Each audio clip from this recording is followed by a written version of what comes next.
tani markii loo doortay Saciid Cabdullaahi Deni madaxweynaha Puntland waa kuwa tallaabooyinka uu qaaday ee shacabku soo dhaweeyeen calaamasaarkiisii wuxuu kulmiyey Soomaali badan madaxweynayaal hore madaxda ugu sarreysa dawladda federaalka Soomaaliya iyo dawladaha xubnaha ka oo arrimo badan isku khilaafsanaa iyo siyaasiyiinta mucaarsan dawladda federaalka Soomaaliya taasoo rajo gelisay dadka Soomaaliyeed wuxuu meesha ka saaray caado soo jireen oo ahayd madaxweynayaashii ka horreeyay 19 maalmood oo ka maqnaa caasimadda Puntland kadib soo laabashadiisii wadooyin badan looma xirin cidna kuma soo dhaweyn aeroboorka sida arday hooyooyin iyo golo wasiiro kuwaasoo markii hore soo dhaweynta madaxdii hore safka hore ka geli jiray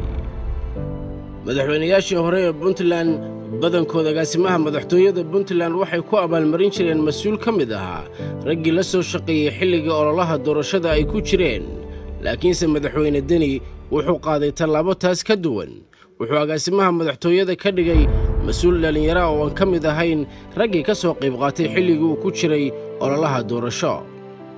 wuxuu door muhiim ah siiyay dhalinyarada aqoon-yahanada waxayna ka soo muuqdeen xulashadiisii xilal kala duwan sida golaha wasiirada afayeenka madaxtooyada saraakiisha madaxtooyada iyo xilal kale wuxuu garow ku martigeliyay shirweyne qorshihiisu ahaa xalinta khilaafaadka u dhaxeeya dawladda federaalka iyo dawladaha xubnaha kaasoo ka madax bannaanaa qaramada midoobay iyo dawlado kale khilaafka dawladda federaalka kala dhaxeeya Puntland kama hor istaagin madaxweyne Deni inuu siiyo madaxda dawladda federaalka mudnaantii iyo maqaamkii ay ku lahaayeen dhulka Soomaaliyeed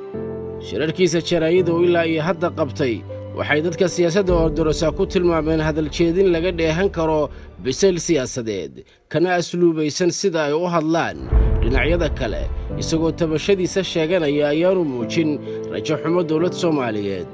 wuxuu noqday madaxweynihii ugu horreeyay ee digirato ku amray in la soo caddeeyo lana soo tirakoobo nooc kasta oo hantida ummadeed isagoo u xil saaray hantidhowrka guud wasaaradda howlaha guud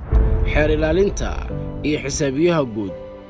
tallaabooyinkan aan soo xusnay waa kuwa bulshadu aad ugu riyaaqeen balse ma caddayn karo inuu dhabbahan sii hayn karo iyo in kale